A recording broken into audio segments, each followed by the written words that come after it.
Hello everyone. Before we start, hit that like button and subscribe. Drop a comment with where you're watching from and what time it is for you. That's how YouTube keeps sending you stories like this. And now, let's get into it.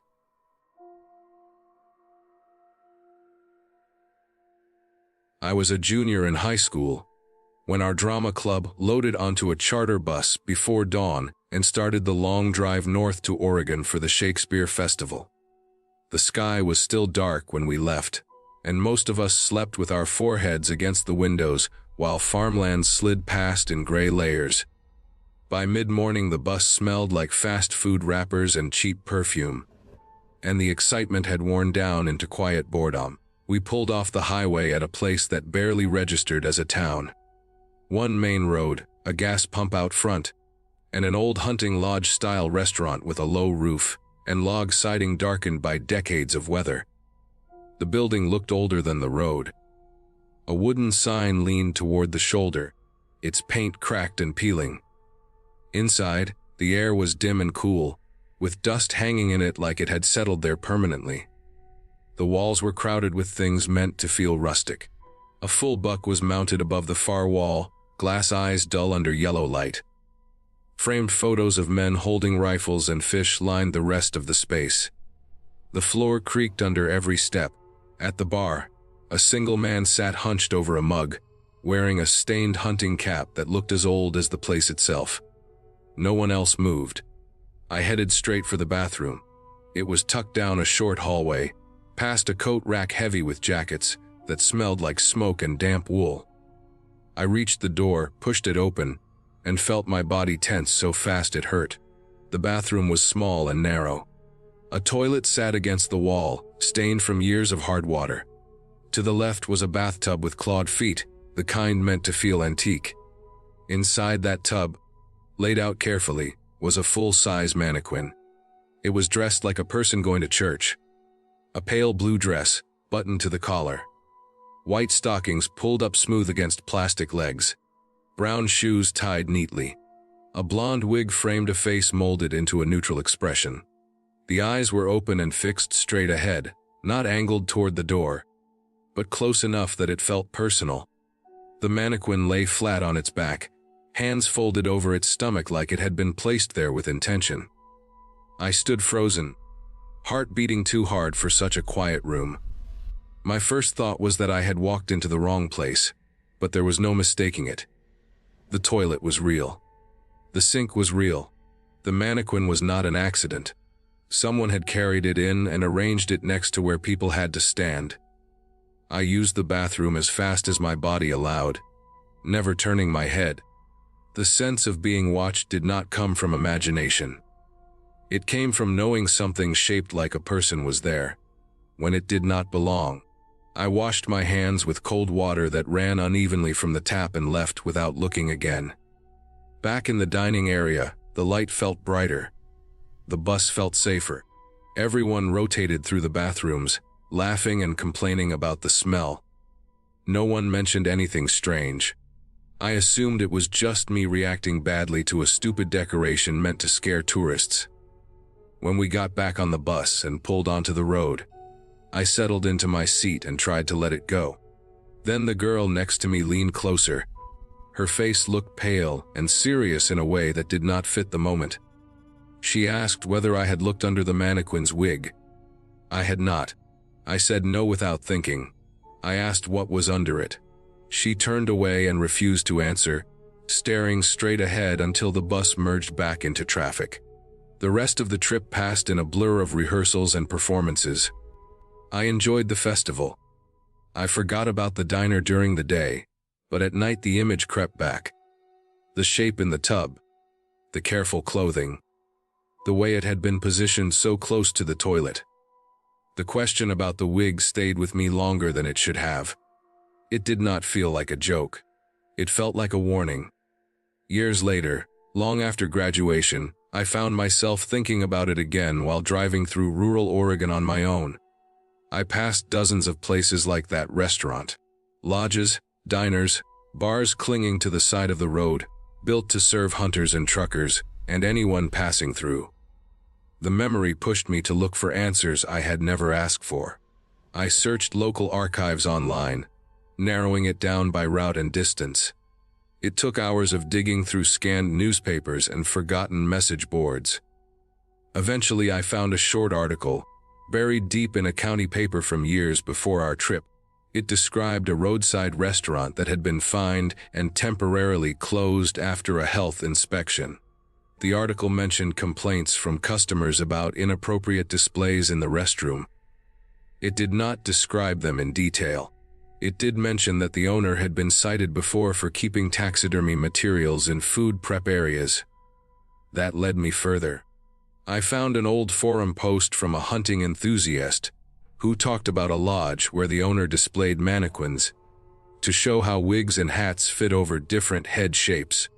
Someone replied with a warning, saying that one of the mannequins had once been made using a real human scalp stretched over plastic to demonstrate how natural hair sat after tanning. The post was taken down not long after. The explanation hit harder than any imagined horror. The mannequin was not just a prop, it was a tool. The wig had not been hiding a smooth plastic head. It had been covering something preserved, something that once belonged to a person. The reason it lay in the tub was practical. It was easier to clean that way. The bathroom was a place where customers were already alone and vulnerable. The owner had not cared about discomfort. He had cared about showing his work. I understood then why the girl on the bus had refused to explain. She had looked. She had seen the edge of something that did not belong on a mannequin. Skin treated like leather. Hairline too irregular to be fake. She had known there was no good way to tell someone that without it becoming permanent in their mind. The restaurant closed a few years after our visit. The building still stands, according to recent photos, but the sign is gone and the windows are boarded up. Nothing marks what it was or what happened inside. People drive past without slowing down. The memory stays with me because nothing about it was exaggerated. No tricks, no stories passed down. Just a real place run by someone who had lost the boundary between hobby and decency. The fear came from realizing how close I had been to something deeply wrong while doing something ordinary. I did not look under the wig, and I am glad I did not. Some answers are clear enough without being seen.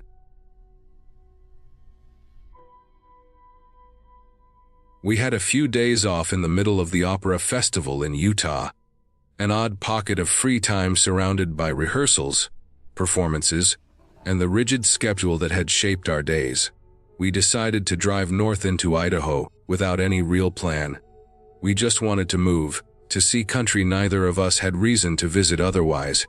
My girlfriend had flown in from Taiwan months earlier for graduate work and had stayed on for the festival. She liked long drives. I liked empty roads. That was enough of a reason. The car was packed light. Water bottles, a road atlas, sunscreen, a camera we barely used. We left early, crossed the state line without ceremony, and kept going as the landscape flattened, then roughened, then flattened again. The mountains fell back. The sky widened. The color drained out of the land until everything settled into muted browns and pale greens. Old fence lines cut across the fields in crooked runs. Cattle stood far apart, ribs visible even from the road. The air looked dry enough to crack. We passed towns that were no more than names on the map. A grain elevator. A rusted sign.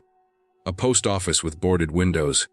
The kind of places that had once depended on one crop, one rail spur, one processing plant, and then had been left behind when that support vanished.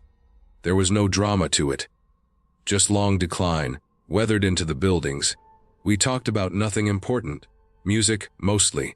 Food. The strangeness of performing Verdi in a place surrounded by cattle and sagebrush. She laughed easily. She always did on trips like this. I remember thinking that she seemed relaxed in a way she usually was not. Being far from people had that effect on her. It did on me too. Sometime after midday, the fuel gauge dropped lower than I liked. The road had thinned to a 2-lane strip with no shoulder. The sun sat high and hard. Heat shimmered above the asphalt. When a gas station finally appeared, it felt like a relief more than a stop. It sat alone at a crossroads that barely qualified as one. A squat concrete building with a faded awning and two pumps that looked older than both of us combined. A few trailers sat off to one side, sunken into the dirt as if they had stopped trying to leave years ago. A pickup truck idled nearby, its paint burned dull by decades of sun. The sign out front still bore the name of the town, though most of the letters were gone. I recognized the place from the map, but only vaguely. It was listed in small type, the kind used for towns that no longer mattered. We parked and stepped out into the heat. The air smelled of dust, fuel, and old grease. No wind, no birds. Just the low mechanical hum of the pumps and the distant sound of insects. The door to the gas mart was propped open with a cinder block. The bell above it rang when we entered, a thin, tired sound. The interior was dim compared to the glare outside. My eyes adjusted slowly. The floor was linoleum, once white, now stained yellow and gray. The ceiling tiles sagged. Fluorescent lights buzzed. A row of refrigerators lined the back wall, their glass fogged, their contents sparse. A few shelves held chips and candy in faded packaging.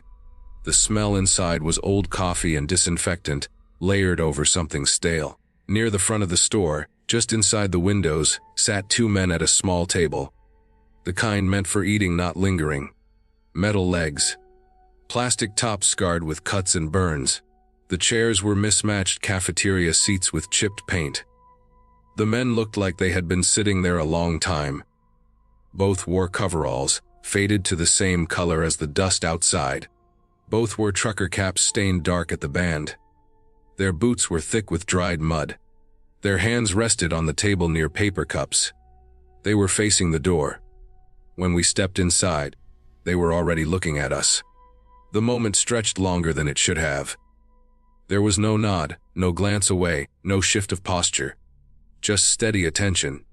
Their faces were expressionless, not hostile in the obvious sense, but stripped of any social signal I could read. Their eyes were pale, the kind that seemed to reflect light rather than absorb it.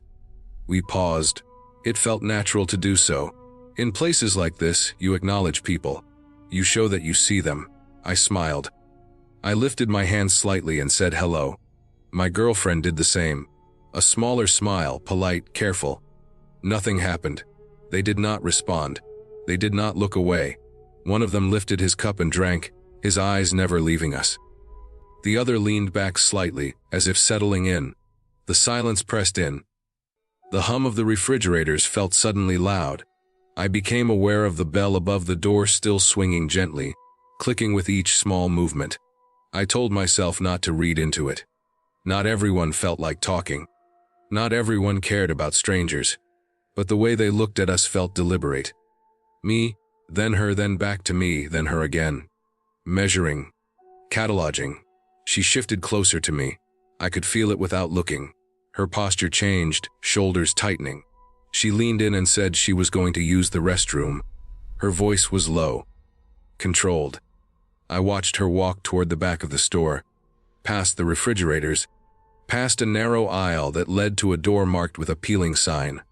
As she passed, I saw one of the men turn his head slightly to follow her movement. Not his whole body, just his eyes and a small tilt of his chin. The other man stayed focused on me. I moved toward the coolers and picked out drinks. My hands felt clumsy. I became aware of how out of place we must have looked. Clean clothes, new shoes, her dark hair tied back neatly. My own skin pale against the dust and sunburn of the area. The contrast felt sharp in that small space. The clerk stood behind the counter, a woman in her 50s with short hair and glasses. She greeted me with a smile that seemed genuine. Asked how our day was going. Her voice cut through the tension like a normal sound in an abnormal moment. I answered. Paid. She chatted briefly about the heat, the long summer. Nothing unusual. Nothing forced. Her eyes flicked once toward the table by the window, then back to me. The look passed quickly, but I noticed it. I waited for my girlfriend near the counter. The seconds stretched. I kept my body angled so I could see the table and the back hallway at the same time. The men had gone quiet again. No talking between them. No movement beyond occasional sips from their cups. When she returned, her face had changed. She did not look frightened. She looked alert, focused. She did not meet the men's eyes as she walked back to me. She stood close enough that our arms touched. We did not linger. We walked to the door together. The bell rang again. As we stepped outside, the heat hit us like a wall. I did not look back until we were in the car. Even then, I only glanced through the windshield. The men were still there, silhouettes against the smeared windows, still watching. We pulled away and drove back onto the road. For a while, neither of us spoke. The land resumed its empty rhythm. Fence lines, dry fields, the road unwound ahead of us. After a few miles, she exhaled and let her shoulders drop. She said the restroom door had no lock. The light flickered. Someone had scratched words into the paint. Names, slurs, dates. She said she had hurried. I asked if she felt threatened. She chose her words carefully. She said she did not know. She said it felt like being seen too clearly, like being singled out without explanation. We talked it through as we drove. We tried to frame it as social disconnect, generational difference, the isolation of rural life. I mentioned Rosemary's Baby, half joking, half serious. The way the old people in that film watched without warmth, without breaking eye contact. She understood the reference. Still, the feeling did not fade. It sat with us, an unease that did not attach itself to any one fact. Just the accumulation of small details. The silence. The way their attention had fixed on her more than me. The way the clerk had glanced at them before speaking. We decided to head back toward Utah sooner than planned. There was nothing else we needed to see.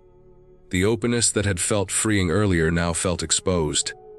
As the afternoon wore on, the sun dipped and the light softened. We passed through another town, slightly larger, with a grocery store and a school. People moved about normally. The tension eased a little. We stayed the night back near the festival, ate dinner with friends, laughed, slept. The next day, between rehearsals, I found myself thinking about the gas station again, about how easily the moment could be dismissed, and yet how clearly it stood out against the rest of the trip. I realized that I had felt something close to shame afterward. Not for what had happened, but for how quickly I had tried to rationalize it away. Later that week, curiosity got the better of me. I looked up the town online. There was little information. Census data showing a steep population decline over the past 30 years. An article about a meat processing plant closing in the 90s. A brief mention of a hate crime investigation from over a decade earlier, unresolved, involving vandalism at a migrant worker camp nearby. No follow-up, no details. I did not share this with her right away. I did not want to color her memory of the place with something worse than what she had already felt. When I did tell her, she nodded. She said it fit. She said she had felt something practiced in their attention. Not spontaneous. Not curious. Rehearsed. We talked about how isolation can harden into something else. How a lack of exposure can turn difference into threat. How boredom and decline can sharpen resentment. There was nothing abstract about it for her. She had experienced versions of it before, but this had been different because of how contained it was. No escape within the space. No neutral ground. The memory of the clerk stayed with me too. Her normalcy, her politeness, the way she had chosen to engage with us anyway. It struck me as a small act of resistance, whether she intended it or not. A refusal to let the silence define the interaction. Weeks later, the festival ended. We left Utah. Life moved on. The drive into Idaho became one more story we told friends, stripped of its weight, presented as an odd encounter. But when I thought about it alone, the unease returned. What made it frightening was not any overt act. It was the absence of it. The sense that the rules had changed inside that small building. That courtesy had been suspended. That we had been assessed and found wanting by people who had nothing else to do but sit and watch the door. There was no chase. No confrontation. No threat spoken aloud. Just a reminder that in some places, Difference is enough to draw a line. That silence can be used as a tool. That being seen, in the wrong context, can feel like exposure. We had been lucky. We had walked in, been observed, and walked back out. The road had been open. The car had started. The map had led us away. The horror of it settled later in reflection, fully explained by the facts we could piece together. A dying town. Men with little left but habit and grievance. A woman who did not fit their world walking alone down a narrow hallway with no lock on the door. A moment where nothing happened, and that was precisely the point. I do not romanticize the experience. I do not exaggerate it. It remains what it was. A brief stop on a dusty afternoon that revealed more than it should have.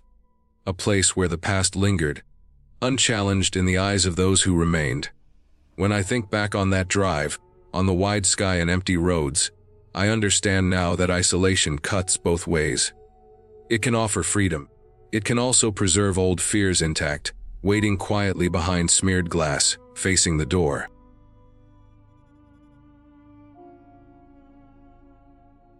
I lived in Dorchester for a little over 2 years, long enough for the place to soak into me. It sat low in the valley, pressed between wooded bluffs that cut the sky into narrow strips.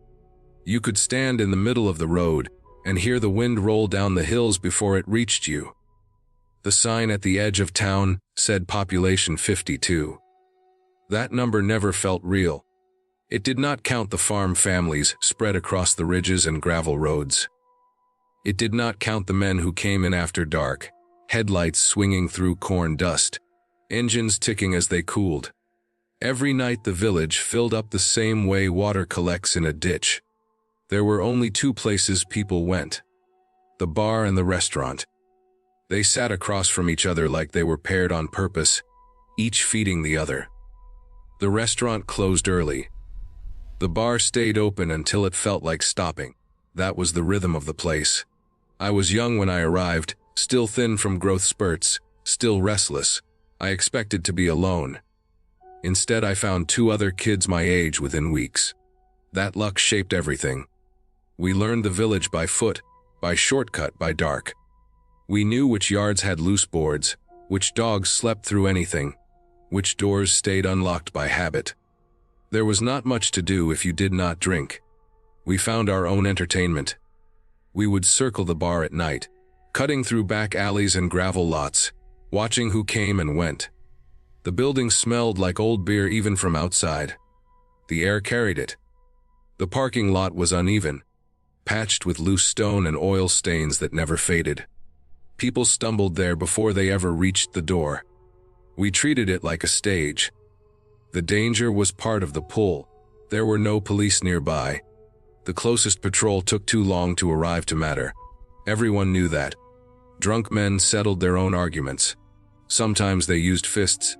Sometimes they used whatever was close. We learned early how fast a night could tilt.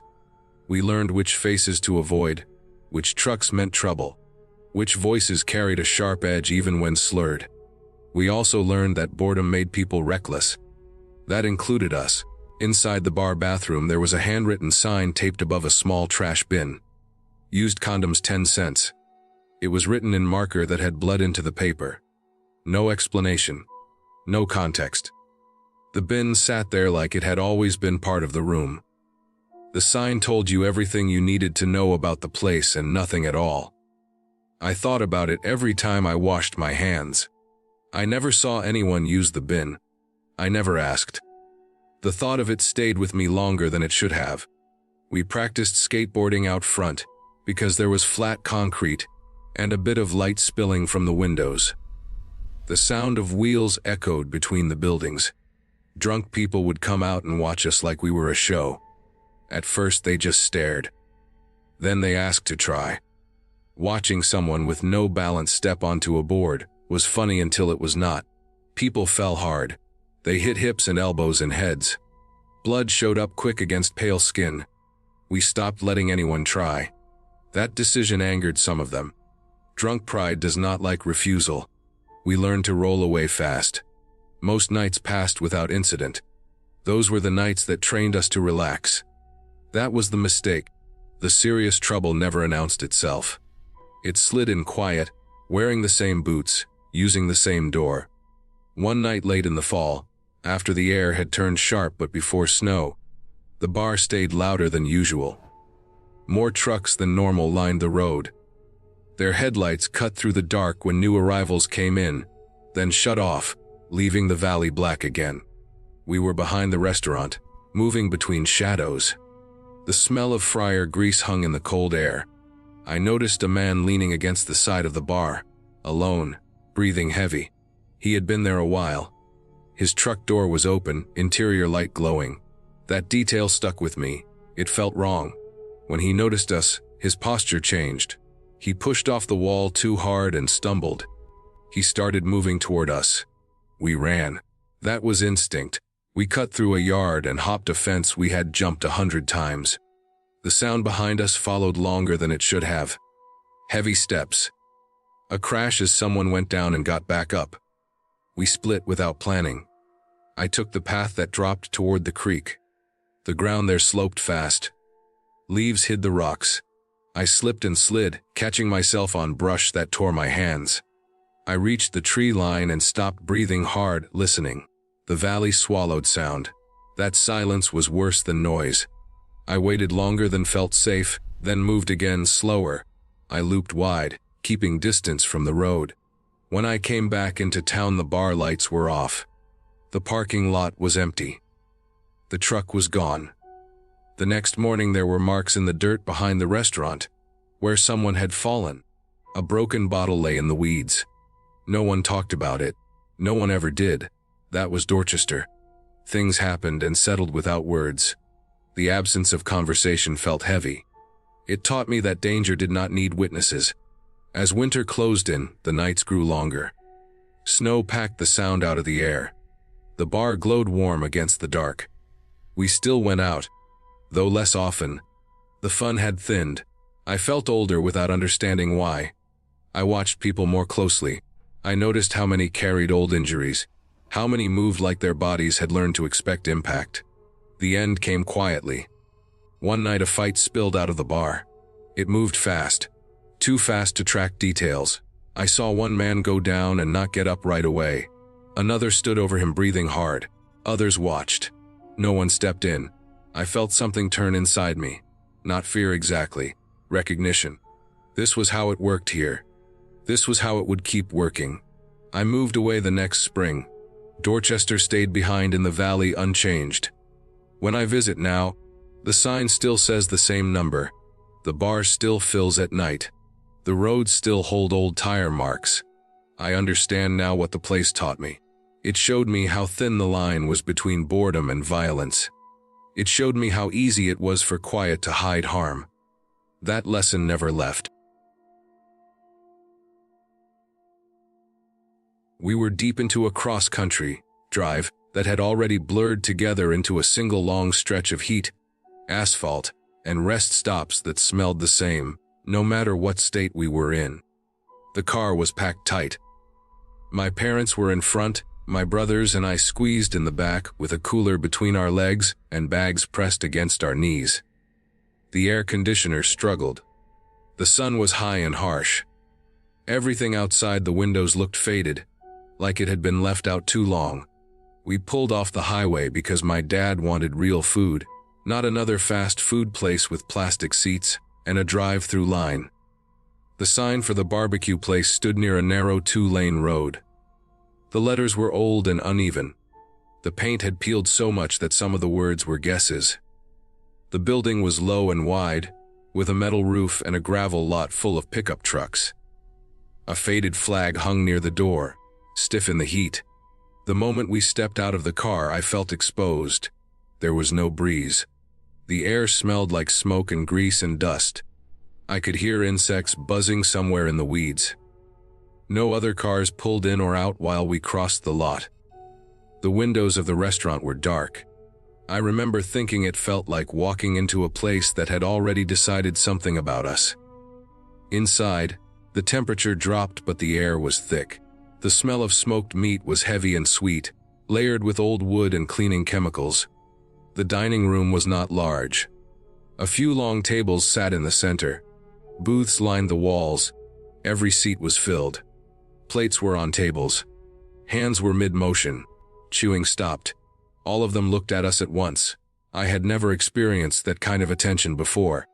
It was not loud or aggressive. No one said anything. No one laughed or whispered. It was complete silence, like someone had cut the sound out of the room. Forks hovered. Cups stopped halfway to mouths. Heads turned in small, precise movements until every face was pointed toward us. Their eyes moved slowly over my parents, over my brothers, over me. It felt methodical. Shoes to faces. Hair to skin. It felt like being measured. We stood there longer than we should have, just inside the door, holding it open behind us. I became aware of my posture, of how my shoulders were set, of how my face might look. I wondered if I was frowning. I wondered if I should smile. I wondered if smiling would make it worse. My parents did not speak. They took in the room and then moved forward, guiding us toward an empty booth in the far corner. We walked through the center of the room. I could feel the weight of every stare on the back of my neck. It was not curiosity. It was not surprise. It felt settled, like they had already finished reacting, and this was what remained. The booth was pressed against the wall, vinyl cracked and sticky. I slid in next to my youngest brother. The table's surface was rough from years of wiping. A menu lay flat in front of each seat. I picked mine up just to give my hands something to do. The plastic cover was cloudy. The pages stuck together at the edges. No one else moved. The room stayed quiet. The only sound was the low hum of an old refrigerator behind the counter, and the faint clink of ice melting in glasses already on tables. A waitress came over after a moment. She moved differently from the others. Her face opened into a smile that looked practiced but sincere. Her voice, when she spoke, was warm and slow, rounded by a strong local accent. It was the first sound since we had entered. It cut through the silence and made it sharper by contrast. She set down menace even though we already had them. She placed glasses of water in front of us. Her movements were gentle, deliberate. She did not look at the rest of the room. She looked only at us. When she left, the silence returned just as quickly, heavier than before. I tried to read the menu. My eyes slid over the words without taking them in. Pulled pork, ribs, brisket. Sides listed in a neat column. I became aware of how still everyone else was. No one had resumed eating. No one talked. The only motion in the room came from chewing mouths that had never stopped, jaws working slowly, as if they had no reason to hurry. I looked up, and that was when I noticed the old woman. She sat at a table near the center of the room alone. Her hair was thin and pulled back tight. Her skin looked dry and folded in on itself, like it had shrunk over time. She did not blink when our eyes met. Her mouth moved steadily as she chewed, gums working without teeth. Her lips sank inward with each motion. She stared directly at me. It was not a glare. There was no anger in her face. It was a steady, unbroken focus. Her eyes were pale and sharp. I could not tell what color they were in the dim light. I looked away at first, pretending to study the menu again, but the feeling of being watched did not fade. When I looked back, she was still staring. Something in me reacted before I could think about it. I held her gaze. It felt childish and stubborn, but it was the only thing that made sense in that moment. If she was going to watch me, I would watch her back. I wanted to see if she would blink, if she would look away, if this was some kind of test. She did not. Time stretched in a way that made my skin prickle.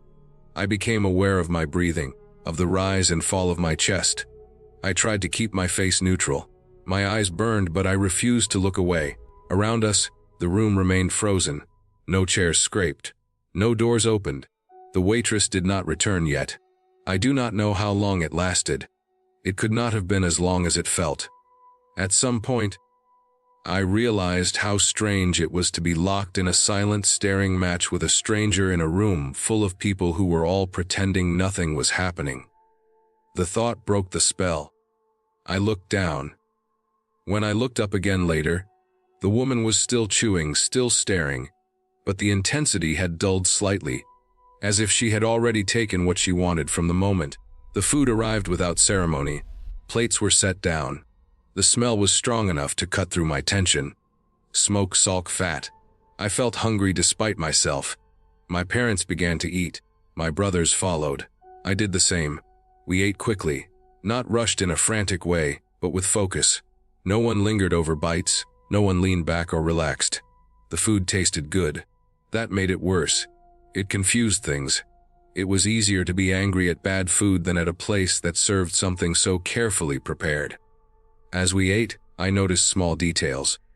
A man at a nearby table had a hand resting flat on his thigh, fingers splayed, unmoving. Another woman held her fork upright, tines down, between bites, never setting it on the plate. A child sat with his feet hooked around the legs of his chair, swinging slowly, the only movement in the room besides chewing mouths. No one spoke. Not one word. Not even to ask for more sauce or another drink. The silence felt intentional, like a rule everyone understood without needing it explained. I kept my head down after that. I did not look for the old woman again. I focused on the plate, on the texture of the meat, on the sound of my own chewing. I wanted to be done.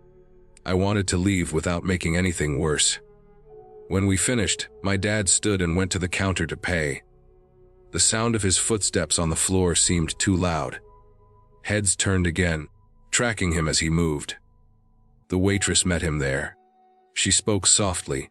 I could not hear the words, only the shape of her kindness in the way she leaned forward, the way she nodded.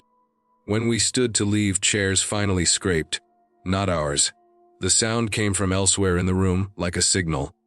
People shifted. They turned back to their meals. The pressure eased just enough to notice it had been there. As we walked toward the door, the waitress called out a goodbye. Her voice was clear and friendly. It hung in the air after she said it. No one else responded. No one looked at us again. Outside, the heat hit hard. I sucked in a breath that felt cleaner than the air inside, even though it smelled like dust and oil. We crossed the lot in silence and got into the car. The doors closed with solid thuds. My dad started the engine. The tires crunched on gravel as we pulled away. No one spoke for several minutes. The restaurant disappeared in the side mirror. Trees closed in along the road. The sky stretched wide and empty above us. I felt my muscles slowly loosen without my permission, like they had been waiting for a signal. As the road carried us farther away, a thought surfaced that had been forming since the moment we walked inside. One of my brothers voiced it eventually, not as a question spoken out loud, but as a simple truth that settled into the car. It was about our faces. About how different we looked from everyone in that room. About how visible that difference had been the second we opened the door. No one argued with it. My parents did not explain it away. They did not soften it. The silence that followed was heavy but honest. In the hours that came after, I replayed the experience again and again. I tried to identify a single moment where something specific happened, something I could point to as proof of intent. There was none. No insults, no threats, no raised voices. Nothing that could be reported or challenged. That was what made it unsettling. The power of that place did not come from action. It came from restraint. From the shared decision to do nothing, to say nothing, to let us feel the weight of our difference without offering a release. It was a lesson delivered without words, enforced by stillness and eyes that refused to look away. I understood then how easy it would be for someone else to dismiss the story. They would say we imagined it. They would say people stare sometimes. They would say small towns are quiet. They would say it was all in our heads. But I know what a normal restaurant sounds like. I know the rhythm of plates and voices and laughter. I know the casual comfort of being ignored. What we walked into that day was not normal silence. It was a message. By the time the sun dipped lower and the road stretched on, the feeling had settled into something colder and clearer. That place did not want us, and it did not need to say so. It only needed to show us how completely it belonged to someone else. We did not stop in small towns like that again on the rest of the trip. When we did stop, it was at places near highways. Places used to seeing all kinds of faces, pass through and leave without being remembered. I carried the memory of that barbecue place with me, long after the smell of smoke faded from my clothes. It taught me that horror does not always announce itself. Sometimes it sits quietly at a table, chewing slowly, watching, waiting for you to understand exactly where you stand.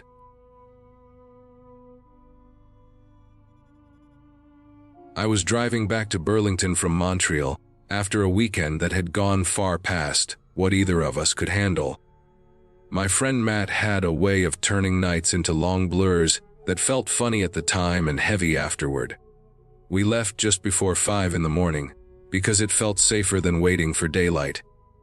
I was still drunk in that hollow, dehydrated way where your hands feel slow and your thoughts slip out of order. Matt was already passed out in the passenger seat, slumped forward, breathing through his mouth, his skin pale under the dashboard lights. The highway thinned out sooner than I expected. The city dropped away, and the road narrowed into something that felt less official. Trees pressed in close. The darkness stayed thick even as the sky started to pale. I missed a turn somewhere. I did not notice because my focus had shrunk down to the white line and the dull ache behind my eyes. Every mile felt longer than the last. My grip on the wheel tightened whenever I felt my head dip. I told myself I would stop for 5 minutes.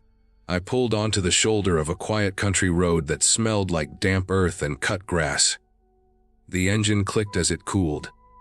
The silence felt deep and complete. I leaned back and shut my eyes. I did not set an alarm. I assumed Matt would wake me if anything happened. When I woke up, my mouth tasted sour and my neck hurt from the angle. Sunlight filtered through the windshield at a low slant. It took a moment to remember where I was. Birds were making sharp sounds from the trees. I felt the cold edge of panic that comes from not knowing how much time has passed. I turned my head to look at Matt. There was a boy sitting in his lap. The sight did not make sense at first. My brain tried to correct it, to replace the shape with something else. The boy was small, thin, wearing a faded jacket that looked too light for the morning chill. His hair was dark and cut unevenly. His feet dangled above the floor. Matt was holding the boy's hands with careful pressure, like they were fragile. His mouth was pressed against the boy's fingers in slow, deliberate movements. The boy's hands were the first thing I really saw. They were covered in scabs, not just on the knuckles, but across the palms and the tips of the fingers. Some looked old and dark. Some were fresh and red. The skin around them was cracked and dirty. The boy's face was turned slightly away from me. He was not struggling. He was not crying. He looked tired. My chest tightened. My body reacted before my thoughts caught up. I reached across, grabbed the door handle, and shoved it open. Cold air rushed in. I put my foot against the boy's side and pushed him out of the car. He fell onto the gravel with a dull sound. He did not scream. He scrambled backward, his eyes wide, and then he ran. I slammed the door and started the engine. My hands shook as I pressed the gas. The car lurched forward. As we moved, I saw the village. It was small. A cluster of houses close together, weathered wood and peeling paint. A narrow road led into it, lined with a few old vehicles parked crookedly. There were people standing along the edge of the road. Men, women, and children. They were dressed plainly. Their faces were blank. They watched the car as it passed, their heads turning in unison. No one waved. No one shouted. They stood there like they had been waiting. I did not slow down. The road curved and then straightened. The village disappeared behind the trees. My heart hammered against my ribs. I kept my eyes on the road, afraid to look at Matt. He shifted in his seat. He wiped his mouth with the back of his hand. He looked confused, like someone waking from a deep sleep. I asked him what he had been doing. I did not wait for an answer. I did not want one. I drove until the road widened and turned into something I recognized. I did not stop until I reached a gas station miles later. I sat in the car with the engine off, breathing through my nose, trying to slow my pulse. Matt said he did not remember much. He said he woke up to the sound of someone tapping on the window. He said the boy had been there when he opened his eyes. He said the boy had climbed into the car without asking. He said he thought it was a dream. His voice was flat, like he was reciting something he had practiced. I listened without looking at him. I told him to get out of the car. He did. I drove the rest of the way alone. For a long time, I tried to explain what happened in ways that made it easier to live with. I told myself the boy was from the village and wandered over while we slept. I told myself Matt was drunk and confused. I told myself the people by the road were just curious. None of it sat right. Months later, after I had stopped talking to Matt, I found myself thinking about the boy's hands. The pattern of the scabs. The way they covered places that usually stay smooth. I started reading about skin conditions common in rural areas. I learned about infections caused by repeated exposure to chemicals used in farming.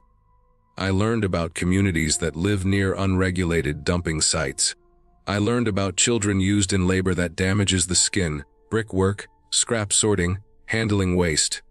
I also learned about certain villages in Quebec that sit near old industrial land. Places where companies left behind contamination, and people stayed because they had nowhere else to go. Places where outsiders were rare and treated with suspicion. Places where children sometimes approached strangers because they were taught to, because strangers meant money or rides or favors. The part I could not escape was Matt's behavior. I went over the scene again and again. The care in his hands, the slowness, the lack of panic. I realized that he had not been startled by the boy. He had accepted him. Whatever the boy represented to him in that moment, it was familiar. I did some digging. Quietly. I found out that Matt had spent time across the border alone more often than he admitted. I found out that he had been questioned once by police in a small town for reasons that never made it into a report. I found out that he liked places where no one asked questions. I never went back to that road. I never tried to find the village. I know it exists. I know it was real. I know the people standing by the road were not ghosts or symbols. They were residents watching two strangers flee after doing something wrong. What stays with me is the moment of waking up. The instant when the world shifted from exhaustion to clarity. The understanding that danger does not always announce itself. Sometimes it sits quietly beside you, already settled in, waiting for you to notice.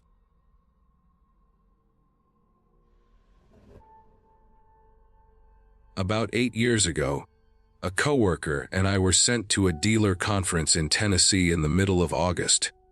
It was one of those trips that felt more like an obligation than an opportunity. The company booked the flights and hotel, but the driving was on us. We landed in the late afternoon, picked up a mid-size rental sedan that still smelled like plastic and cleaning spray, and loaded our bags into the trunk. The heat wrapped around us the moment we stepped outside the airport, thick and unmoving, the kind that made your shirt cling to your back before you reached the car. We were both tired already. I had slept poorly the night before, and my coworker had been up late packing and double-checking his work presentations. We set off using the route recommended by the map app, which at the time still relied heavily on highways and major roads. The first few hours were uneventful. Long stretches of interstate. Truck stops glowing in the dark. Occasional small towns marked by clusters of fast food signs and gas stations. We talked early on, mostly about work, but as the evening wore on, the conversation thinned out. By the time the sky went fully dark, we were driving in silence with the radio low. Somewhere around midnight, when the road ahead had narrowed, and the traffic had vanished, my coworker decided to take an alternate route. He said the map showed it shaving off some time. I remember feeling a brief flicker of hesitation, but I was too tired to argue. He exited the highway and followed a series of smaller state roads. The pavement grew rougher. The reflectors were spaced farther apart. The darkness felt heavier, less broken by lights. We drove through pockets of countryside where the trees pressed close to the road, their branches arching overhead like ribs. The headlights cut a narrow tunnel through the black, and everything beyond that tunnel felt absent. No houses, no distant porch lights, just trees and the occasional open field that swallowed the light entirely. After a while, I noticed something odd. The map showed a settlement ahead, but there were no signs. No welcome sign, no population number. The road dipped slightly, then rose again, and suddenly we were there. It was a small village, though village might even be generous. The road we were on became its main street without any transition. The first thing I noticed was how quiet it was. Not the peaceful quiet of a sleeping town, but a hollow quiet, as if sound itself had been absorbed. The engine noise sounded louder than it should have, echoing faintly off unseen surfaces. The businesses along the street were all boarded up. Not abandoned in a messy way, but sealed. Thick plywood covered every window and door, each panel cut cleanly and secured with uniform rows of screws. There were no broken signs, no graffiti, no trash piled in doorways. The storefront signs were still there, faded but intact, advertising things like a hardware store, a diner, a pharmacy. All of them closed, all of them sealed. Then I saw the building at the center of the town. It sat back from the road behind a wide concrete plaza. It was enormous compared to everything else around it. A blocky structure made of pale stone, 3 stories tall, with tall narrow windows and a flat roofline. The architecture felt official and severe. It looked like a government building, a courthouse, a police station, a library, or maybe all of them combined. Floodlights mounted on tall poles cast harsh white light across the plaza and the building's facade. The light did not spill far beyond its boundaries. Everything outside that pool of brightness remained dim and indistinct. And then I noticed the people. They were everywhere. They stood along the sidewalks. They walked slowly across the street. They lingered near the boarded-up storefronts. They clustered in small, loose groups near the corners. There were dozens of them, maybe more. Men and women of different ages, from young adults to elderly. They were dressed in plain clothes. T-shirts, button-downs, jeans, dresses. Nothing that stood out as strange or outdated. Nothing uniform. Nothing theatrical. What struck me was how they moved. They walked without urgency, without destination. Their steps were slow and measured, but not stiff. Their posture was relaxed, but not casual. They looked awake, alert, yet detached. Some stood still for long stretches, facing no particular direction. Others drifted a few feet, then stopped again. There was almost no sound from them. No talking, no laughter, no arguments, no music. I did not hear footsteps, even though some of them crossed directly in front of the car. The streetlights were sparse, casting dull yellow pools that barely illuminated faces. Most of their features remained indistinct. I could see outlines, clothing, movement, but not expressions. As we drove deeper into the town, my coworker slowed down without saying anything. We both leaned forward slightly instinctively, as if that might help us understand what we were seeing. A few people were in the road itself, standing or walking in the lane we needed to pass through. When the headlights washed over them, they did not react the way people usually do. They did not step aside quickly. They did not shield their eyes. They did not look annoyed. They barely reacted at all. They moved just enough to let the car pass, drifting a step or two to the side, then resuming their slow wandering. Their faces remained blank, not hostile, not curious, just empty of visible response. None of them made eye contact with us. Not one. That was the part that unsettled me the most. People notice cars. Even in strange places, even at night, people look. They glance. They stare. They judge. These people did none of that. It was as if the car was an obstacle rather than an intrusion, like a fallen branch in a path. I turned my head to look out the passenger side window. There were more of them there, standing near the edges of yards that had no fences, no visible homes behind them. I could not see houses at all, now that I focused on it. There were no lit windows, no porches, no driveways, just the boarded buildings on the main street and darkness beyond. The large government building loomed to our left as we passed it. Its windows were lit from inside, bright and sterile. I thought I saw movement behind the glass, silhouettes passing back and forth, but I could not be sure. The plaza in front of it was empty of people, a sharp contrast to the rest of the street. The light there was almost too bright, flattening everything it touched. We continued driving, both of us now fully alert, exhaustion burned away by adrenaline. The road did not curve or branch. It led straight through the town, as if designed only for passage, not for stopping. I realized then that there were no parked cars anywhere, no bicycles, no signs of normal nighttime activity, just people on foot existing in the open. The air felt wrong. Even through the closed windows, I sensed it. Heavy still, as if the town was sealed off from the rest of the night. The smell was faint but distinct, a mix of damp concrete and something metallic, like rain on old machinery, even though the pavement was dry. At one point, the car slowed almost to a crawl because several people were crossing at once. They moved in a loose line, not coordinated, but not chaotic either. None of them looked at us. One man passed close enough that I could see his face clearly in the headlight glare. His eyes were open and focused, but not on anything I could identify. His expression was neutral, slack without being tired.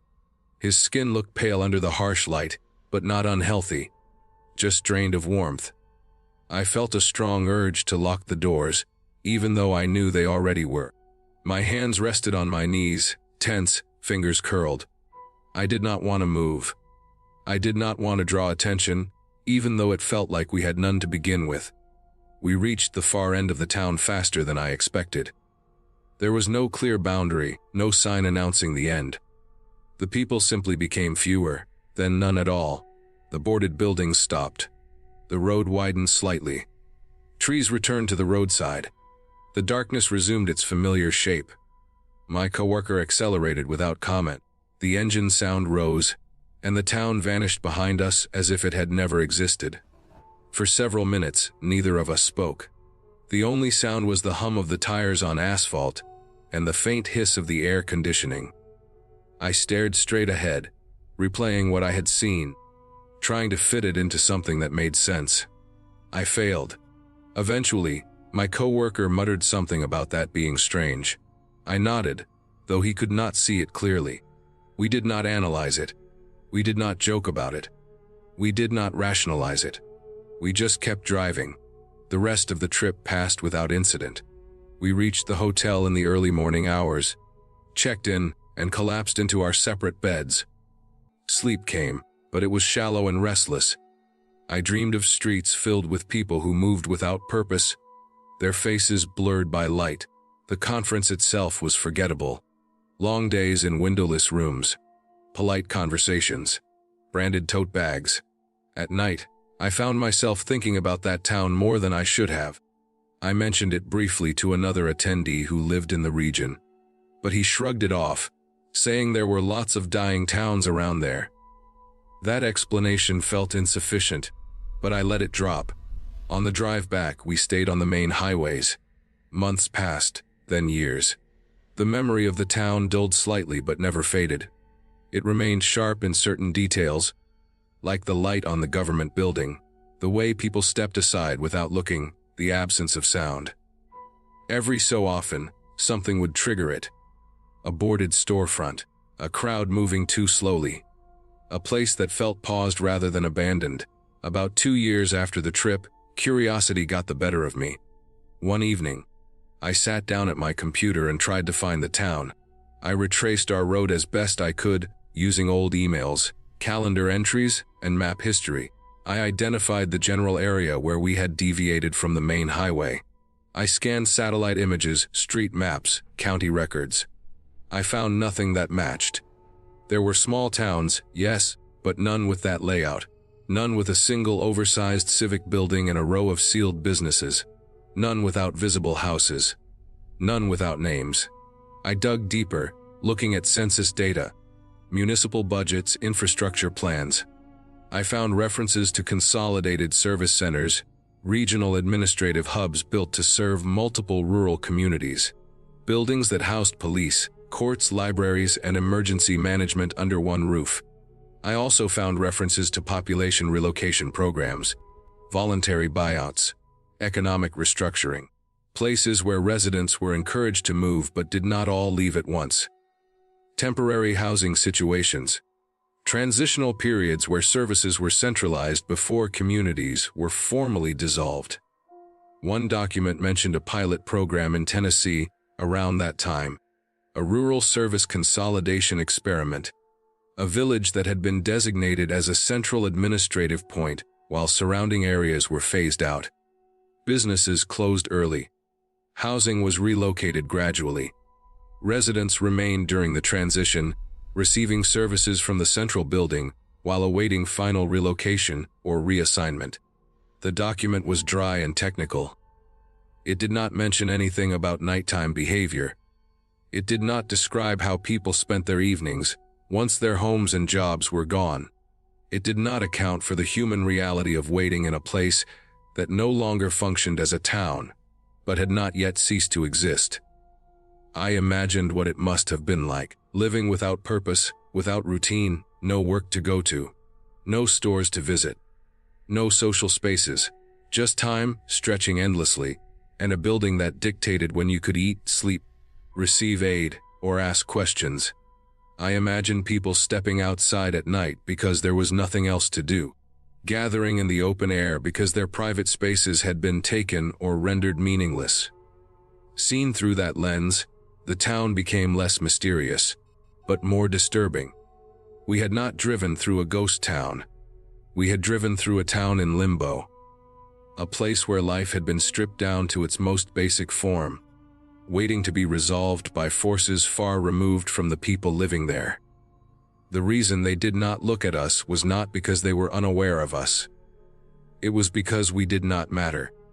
We were just another thing passing through, untouched by whatever process had stalled their lives. Knowing that did not make the memory easier to sit with. It made it heavier. Those people were not strange because they were different. They were strange because they were trapped in a system that had paused them, and we had witnessed it without understanding. I never told my coworker what I found. We drifted apart professionally a few years later, and it felt unnecessary to reopen that night. Some experiences are clearer when they remain shared but unspoken. Even now, when I drive through unfamiliar towns at night, I pay close attention. I look for signs of life, not just movement. I look for sound, interaction, acknowledgement. And when I see people who seem present but disconnected, standing in the glow of weak streetlights, I feel that same tightness in my chest, because I know that sometimes what you are passing through is not abandoned. It is waiting.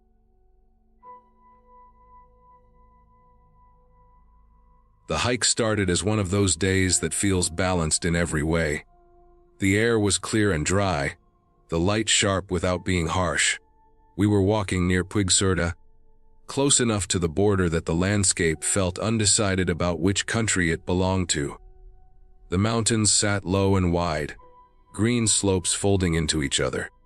The trail was well-worn but quiet, the kind of path used more by locals than visitors. I remember thinking how calm everything felt, how grounded, how ordinary in the best way. As we moved farther from Puigcerda, the terrain flattened, the trees thinned. The sound of distant traffic faded until there was nothing but our footsteps and the wind brushing through grass. When La Tour de Carol came into view, it felt less like arriving somewhere and more like drifting into a pause. The buildings were close together, old stone and faded plaster, streets narrow and clean in a way that suggested careful maintenance without actual use. Everything was closed, shutters covered every window, doors were locked, signs faded, curtains drawn tight. It was not late. The sun was still high enough to cast strong shadows. The silence was complete, not rural quiet but something sealed, contained.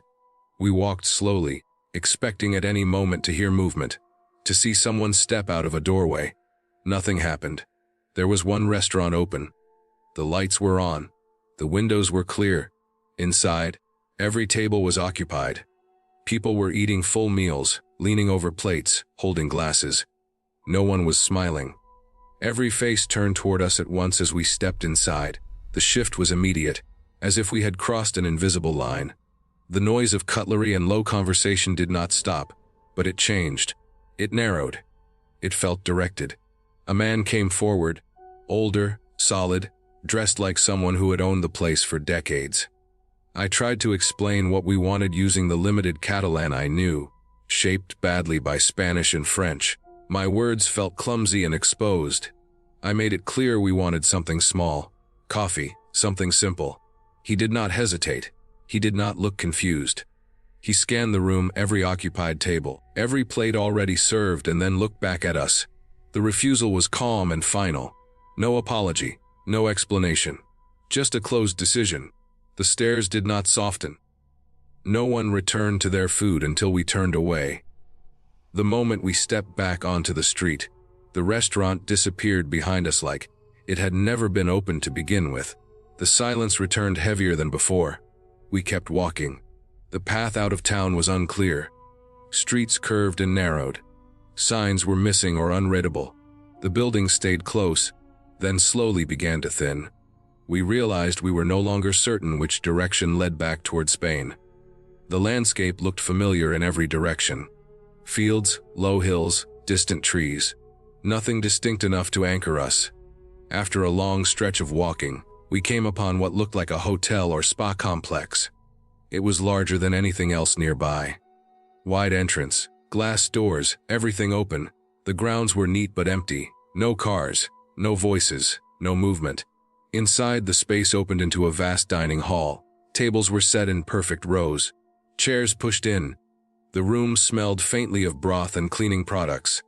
At the far end, one man sat alone, old and bearded, eating soup with slow, steady movements. He did not look up. The sound of his spoon echoed in the room. A young woman appeared from somewhere behind the hall. Her posture was uncertain, like someone caught between tasks without knowing which one mattered. I tried to ask for directions using every language fragment I had. Spanish, English, Catalan. Broken French layered together without structure. I pointed, gestured, tried to name Pligcerda, tried to indicate the border. She listened politely. Her expression stayed neutral. It became clear she did not know where anything was. Not the town. Not the road. Not the direction back to Spain.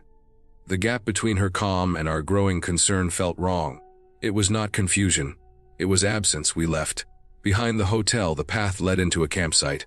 Rows of empty plots, weathered signs, closed facilities. The place felt paused mid-season, but without signs of recent departure. No trash. No abandoned belongings. Just emptiness arranged carefully. The further we walked, the more exposed the landscape became. The sense of being watched returned, not from a single place but from everywhere at once. Closed windows. Dark doorways. Still air. Every step felt noticed without any proof. Before reaching the main highway back to Pligcerda, we passed through another small settlement. This one looked abandoned entirely. Every building shuttered. Paint peeling. Doors sealed. No lights, no sounds. At the center stood a small chapel. The door was open. Next to it was a cemetery. Old headstones leaned at uneven angles. Names carved shallow by time. Dates reaching back further than I expected. The chapel itself was simple, stone walls worn smooth by weather. Inside, the air was cool and smelled of dust and age. No candles lit, no signs of recent use. Just open. The beauty of the place was undeniable. The mountains framed the town perfectly. The sky stretched wide and clean. But the feeling was wrong, not dramatic. Not frightening in a sudden way. It was the slow certainty that we did not belong there, and were not meant to stay. We did not linger. When the highway finally came into view, the relief was physical. The sound of cars broke the silence like proof of life. The road led straight back toward Pligcerda. The familiar signs returned. Language stabilized. Movement made sense again. We reached town as the light began to fade. Cafes were open. People walked dogs. Children rode bikes. Everything functioned normally. The contrast made the afternoon feel unreal, like a memory that had already started to decay. Later, looking at a map, the route made sense. The towns existed. The paths connected logically. Nothing was missing. There was no mystery to solve. No explanation required beyond geography and timing. What stayed with me was the feeling of being quietly excluded. Not threatened. Not chased. Simply refused. Those towns felt intact, operational, yet close to us in a way that had nothing to do with ours or language. It felt deliberate without intention. Like systems that continue running long after they stop needing people. I still think about La Tour de Carol. About the full restaurant that could not serve us.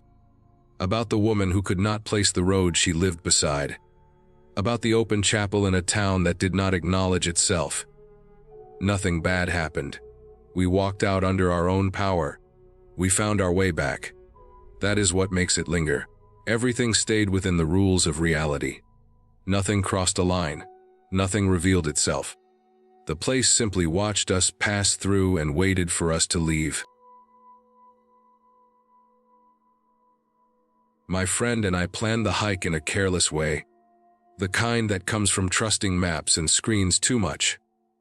We found the trail on a government website that made it look official and safe, with photos taken in good light and clean language about access and views. The town near it was small, the kind of place that barely registers unless you already know it exists. We drove there early in the day, passing quiet houses and empty storefronts, the air clear and still. It felt like a place that stayed the same for long stretches of time, unchanged and unconcerned with visitors. The road toward the trail narrowed quickly. Pavement gave way to packed dirt, then loose gravel. We slowed down and checked the map again, sure we were on the right route. There were no signs, no trail markers, nothing that felt like a public access point. The land around us opened into fields and low hills. Fences ran along both sides of the road, some leaning, some held together with wire that had rusted into the wood. The quiet felt heavier the farther we went, not peaceful, just empty. We reached a bend in the road where a woman sat on a horse near a gate. She looked like part of the land, settled and familiar with it. We stopped and asked for directions, relieved to see someone who seemed to belong there. She pointed us onward and indicated where we should park, explaining through gestures that the road ahead was in bad condition and not worth driving. After that, she turned her attention back to the horse, and we moved on. We parked near a cattle gate that stretched across the road. The metal bars were cold and dull, spotted with dried mud. The land beyond looked rougher, the road carved deep with ruts and scattered stones. We locked the car and started walking, feeling confident now that we had confirmation. The air smelled faintly of grass and dust. Insects moved through the weeds at the roadside, their movement sharp in the stillness. The walk to the trailhead took longer than expected. The quarter-mile felt stretched, the road gently rising and falling. When we reached the trail marker, it was nothing more than a worn post with faded paint. The path beyond it looked narrow but clear enough, pressed into the ground by previous footsteps. We stepped onto it and felt the relief that comes from knowing you are in the right place. At first, the trail was pleasant. It followed a shallow drainage, the ground soft underfoot. The trees were spaced wide enough to let light through, and the air cooled as we moved away from the road. Birds moved in the branches above us, quiet but present. It felt like the kind of hike meant for slow walking and looking around. After a while, the ground began to change. Water pooled in low spots, turning the dirt into mud. The trail dipped into a flooded section where the water spread wide and shallow. It was not deep enough to be dangerous, but it blocked the path completely. We stopped and studied the area, looking for a way around. The edges were thick with grass and brush, and the ground there looked uneven.